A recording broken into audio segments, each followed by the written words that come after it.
Quem sabe calcular deslocamentos em estruturas isostáticas, sabe calcular também estruturas hiperestáticas. Essa é a ideia do chamado método dos esforços, né?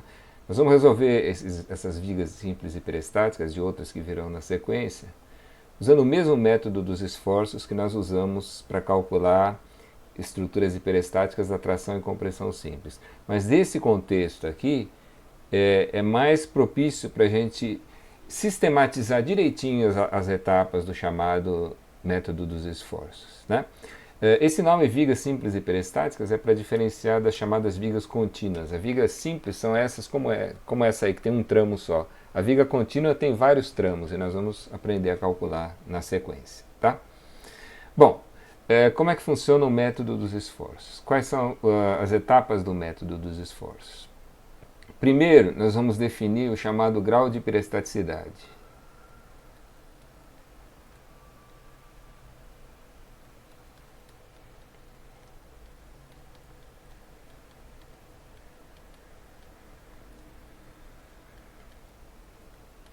Vou designar por GH. O grau de hiperestaticidade pode ser definido de maneiras alternativas. Uma, por exemplo, é o número de incógnitas que a estrutura tem além do número de equações de equilíbrio. Daí a hiperestaticidade, né, o que está além das condições de equilíbrio. Mas, às vezes, é mais útil pensar no grau de hiperestaticidade dessa forma aqui. É o número de vínculos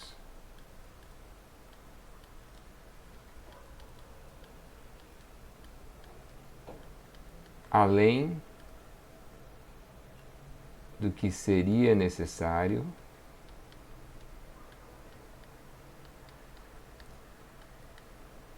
para a estrutura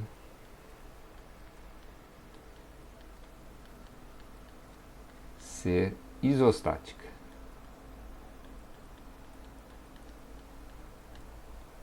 Tá? Número de vínculos além que a estrutura tem, né? Além do que seria necessário para ela ser isostática. Então, vamos pensar nesse problema aqui, vamos comparar com vigas isostáticas que a gente conhece. A gente tem um repertório de estruturas isostáticas. Vigas simplesmente apoiadas são isostáticas. Vigas em balanço são isostáticas, né? Vamos comparar essa estrutura com uma viga isostática desse nosso repertório. Por exemplo, comparem essa viga com a viga em balanço, que seria engastada aqui só em A. Na comparação com a viga em balanço, esse apoio aqui representa um vínculo a mais. Não vamos confundir apoio com vínculo, né? Cada apoio tem uma certa quantidade de vínculos, dependendo da natureza do apoio. Esse apoio articulado móvel só restringe o deslocamento na vertical, então ele representa um vínculo, tá? Na comparação com a estrutura em balanço, ao introduzir esse apoio aqui, eu acrescentei um vínculo. Então essa estrutura tem um vínculo além do que seria necessário para ela ser isostática. Portanto, o grau de hiperestaticidade dessa estrutura aqui é 1. Esse GH aqui vale 1. Tá? Eu poderia comparar com a viga simplesmente apoiada. Seria, por exemplo, um apoio articulado móvel do lado de cá, do jeito que está aqui indicado, e um apoio articulado fixo aqui em A. Né? Essa seria uma estrutura isostática. Na comparação com essa estrutura isostática, o que mudou? Bom, ao transformar esse apoio articulado fixo em um engastamento, eu acrescentei um vínculo. É o vínculo que impede a rotação em A, que existe no engastamento, mas não existe no apoio articulado fixo. Tá? Então, outra vez eu chegaria à mesma conclusão. Essa estrutura tem um vínculo, além do que seria necessário para ser isostática. Tá? Bom, então quais são as etapas do método dos esforços?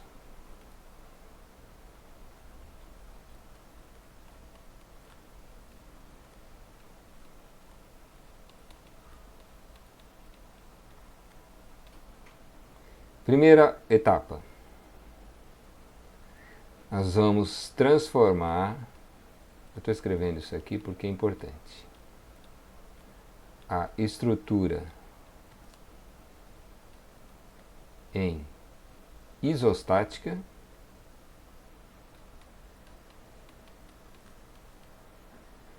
removendo GH vínculos. Tá certo? Quer dizer, se a estrutura tem GH vínculos, se ela tem grau de peristaticidade GH, é porque ela tem GH vínculos além do que seria necessário para ser isostática. Isso quer dizer que se eu remover GH vínculos convenientemente escolhidos, a estrutura fica isostática, né? Então nós vamos transformar a estrutura em isostática removendo GH vínculos. O resultado dessa etapa é a chamada estrutura isostática fundamental, ou simplesmente a isostática fundamental.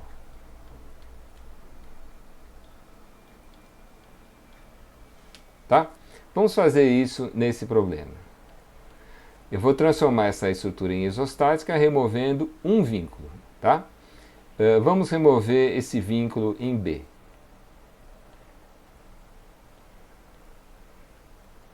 Isso significa que a estrutura agora fica assim. Essa é a estrutura isostática fundamental.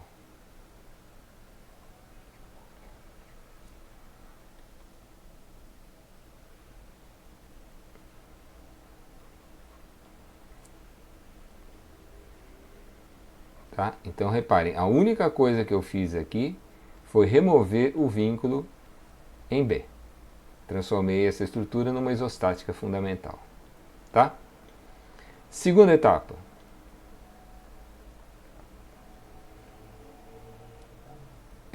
A princípio eu removi GH vínculos, né? Nesse caso particular o GH é igual a 1, mas poderia ser 2, 3, poderia ser mais. Segunda etapa, no lugar de cada vínculo removido,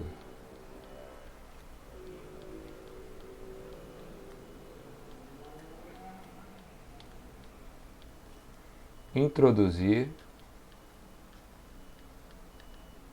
o esforço correspondente.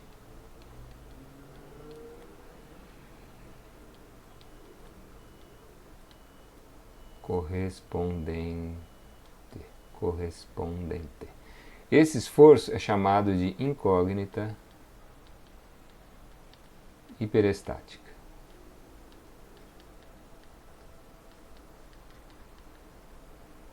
Se a estrutura tem GH vínculos em excesso, né, eu vou introduzir GH incógnitas hiperestáticas. Olha, é preciso tomar muito cuidado com a leitura desse roteiro. Isso que eu escrevi aqui é no lugar de cada vínculo removido, introduzir o esforço correspondente. Qual foi o vínculo removido quando eu transformei a estrutura hiperestática original nessa isostática fundamental? É o vínculo que impedia deslocamentos na vertical, não é isso? Então, o que eu estou chamando de esforço correspondente a esse vínculo? É o esforço que aparece na estrutura por causa da presença desse vínculo.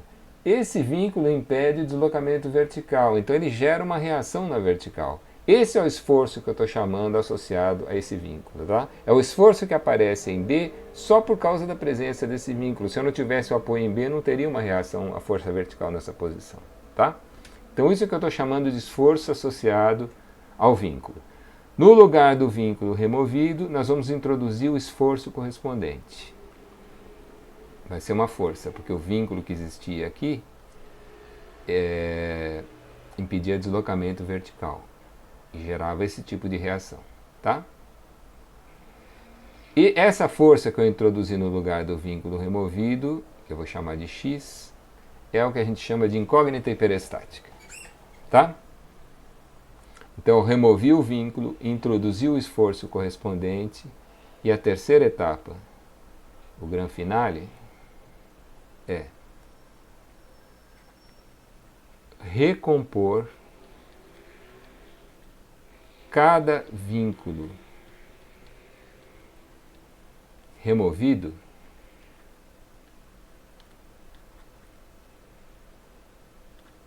por meio de, eram GH vínculos, né? GH equações de compatibilidade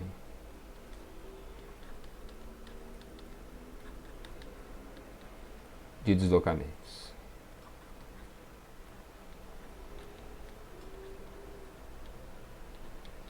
A gente fala simplesmente em equações de compatibilidade, tá?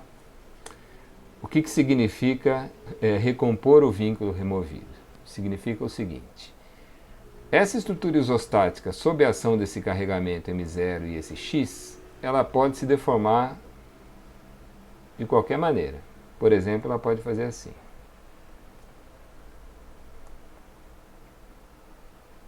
Ah, que chatice que desenhar nisso. Ela pode fazer assim e vir parar nessa posição. Tá? Vejam, essa barra sofre só flexão, né? Na flexão, os deslocamentos são exclusivamente transversais, nós já vimos isso. Então, esse ponto B pode ter esse deslocamento aqui, que eu vou chamar de deslocamento vertical em B. Tá? O valor desse deslocamento vertical em B vai depender de x e de m0, da relação entre eles. Não é isso? Acontece que na estrutura hiperestática original existia um vínculo aqui que impedia o deslocamento vertical. Recompor o vínculo por meio de uma equação de compatibilidade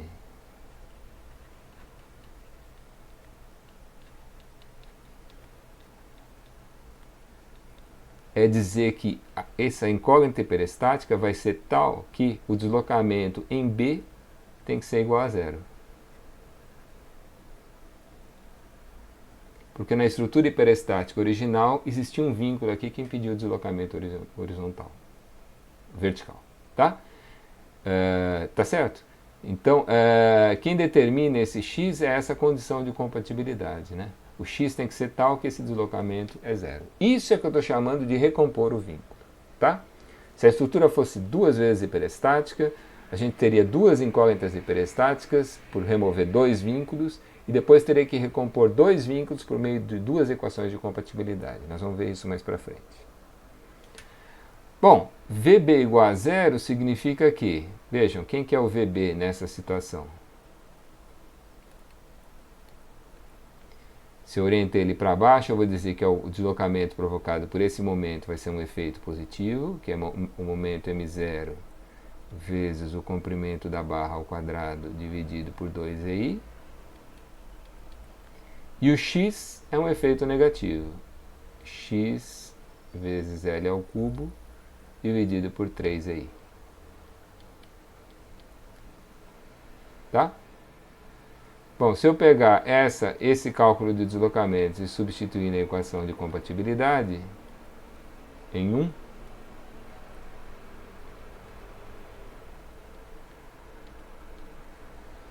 o que vai dar? Quando eu fizer isso igual a zero, vai dar x é igual a 3 meios de M0 sobre L. Tá? Tá certo? E uma vez que eu tenho o valor de x, eu traço os diagramas dessa estrutura, né? Vou fazer aqui do lado. Bom, não vou fazer isso agora. Depois eu faço isso. Tá claro? Mas a estrutura fica isostática, a gente sabe traçar os diagramas. Tá certo? Então vejam. Quando a gente usa o método dos esforços, a gente transforma a estrutura numa isostática. Essa é a isostática fundamental. O cálculo de deslocamentos é feito na estrutura isostática. A gente já sabe fazer isso. Tá? E na hora que o deslocamento que eu preciso calcular é aquele que define a condição de compatibilidade, né? E daí sai o valor da incógnita hiperestática. Tá bom? Isso é sempre do mesmo jeito. O que pode variar é a escolha da isostática fundamental. Nós vimos que essa estrutura tem grau de hiperestaticidade 1, porque ela tem um vínculo além do que seria necessário para ser isostático. Uma possibilidade de transformar em isostática é remover esse vínculo aqui, transformar numa viga em balanço, que a gente sabe que é isostática. Mas existe outra. Por exemplo, eu poderia remover o vínculo que impede a rotação em A e transformar essa estrutura numa viga simplesmente apoiada, não é? Essa seria uma outra solução.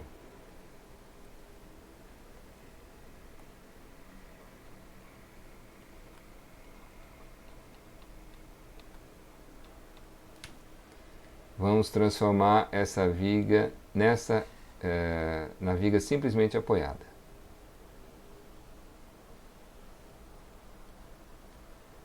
Cuidado, hein? Aqui eu tinha um engastamento que tem 3 vínculos. Ele impedia deslocamento vertical, horizontal e rotação. Eu só estou eliminando o vínculo que impedia a rotação. Isso quer dizer que eu estou transformando esse ponto num apoio articulado fixo, né? Tá? Essa é a isostática fundamental.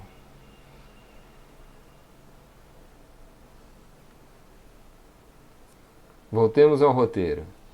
Já transformamos a estrutura numa isostática fundamental, removendo um vínculo. No lugar de cada vínculo removido, introduziu o esforço correspondente. O vínculo que foi removido agora é o vínculo que impede a rotação em A. Qual é o esforço correspondente? Bom, é o esforço que aparece em A pelo fato dele ser um engastamento e não um apoio articulado. É o momento, né? É o momento, é a reação do tipo momento aqui.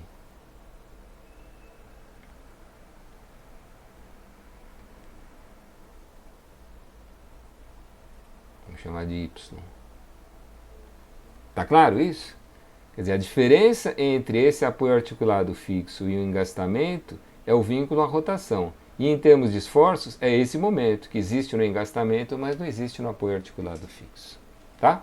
Então, a incógnita hiperestática está amarrada ao vínculo que foi removido. Né? E a equação de compatibilidade também. O que seria a equação de compatibilidade agora?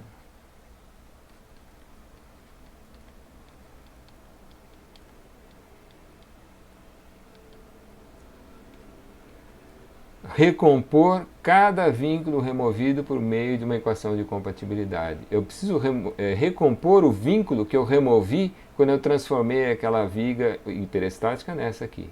Bom, o vínculo que foi removido é o vínculo que impedia a rotação, né? Essa estrutura aqui pode ter uma rotação qualquer. Ela pode rodar, pode se deformar assim.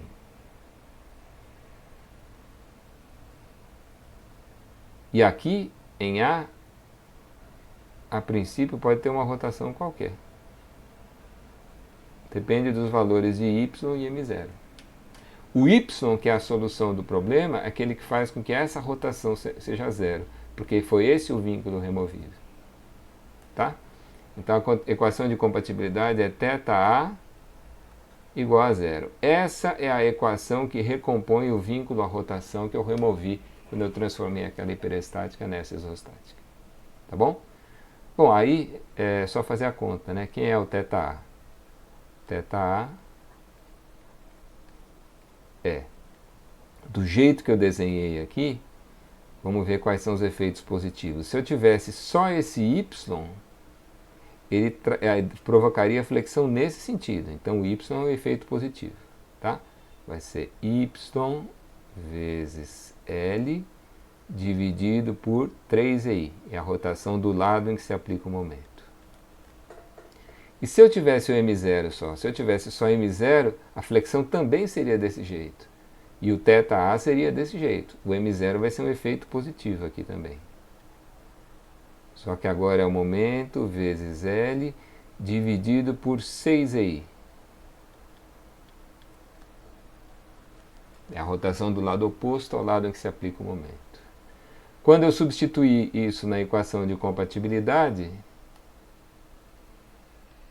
estou sendo bem chato nisso aqui, para não confundir aqui as coisas. Quando eu substituir isso na equação de compatibilidade, eu vou descobrir que y é igual a menos m0 dividido por 2. Tá? Bom, o que significa esse sinal de menos aqui? Significa que o y não tem esse sentido. O sentido correto é o contrário. Na hora que eu chutei o sentido da incógnita hiperestática, eu errei. O correto seria isso aqui, ó.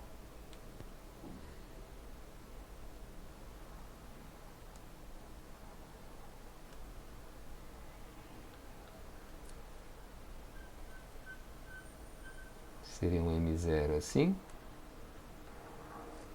e o m0 sobre 2 no sentido contrário ao que estava esse y.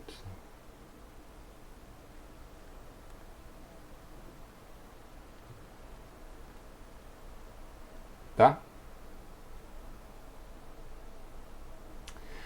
Olha, de modo geral, veja que eu pude escolher qual era a incógnita hiperestática, se era um momento ou se era uma força. Cada uma delas estava associada a uma isostática fundamental. De modo geral, em vigas, as melhores incógnitas hiperestáticas são os momentos, porque é muito fácil traçar o diagrama de momentos, né? Vamos traçar o diagrama de momentos dessa estrutura. Olha como é fácil. O momento aqui é m0 tracionando em cima. Vou fazer aqui em cima, hein? Meio feio fazer isso, mas tudo bem. É m0 tracionando em cima. E o momento aqui, ó, se vocês cortarem e olharem para cá, é m0 sobre 2 tracionando embaixo.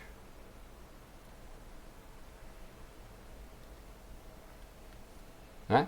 Então o diagrama final, como nada acontece aqui, não tem nenhum carregamento, não tem mais nenhum momento concentrado que provoque saltos no diagrama, é só ligar os dois pontos. Esse é o diagrama de momentos dessa estrutura. Tá? Eu chegaria à mesma conclusão se eu tivesse resolvido desse jeito. Aliás, eu resolvi desse jeito, né? Quem que é o momento fletor aqui? É o próprio m0 tracionando em cima. E o momento fletor aqui é m0 tracionando em cima e x vezes L tracionando embaixo, ou seja, 3 meios de m0 tracionando embaixo. Vai dar m0 sobre 2 tracionando embaixo. Mas para traçar o diagrama com essa incógnita hiperestática, eu já tenho que fazer alguma conta. Com a outra incógnita hiperestática não tem conta nenhuma, é direto. Tá? Então, de modo geral, é melhor transformar uma viga hiperestática em uma viga biapoiada, porque aí as incógnitas hiperestáticas serão os momentos. Mas isso a gente vai praticando. O objetivo desse vídeo era esclarecer as 3 etapas do método dos deslocamentos. Tá? Pense se existe uma outra isostática fundamental. Eu acho que existe, mas a gente vai ter dificuldade em calcular os deslocamentos nessa isostática fundamental, porque ela não está no nosso formulário. Né? Então, veja, a gente quer simplificar, não quer complicar. É transformar a estrutura numa isostática onde seja fácil calcular os deslocamentos. Esse é o objetivo.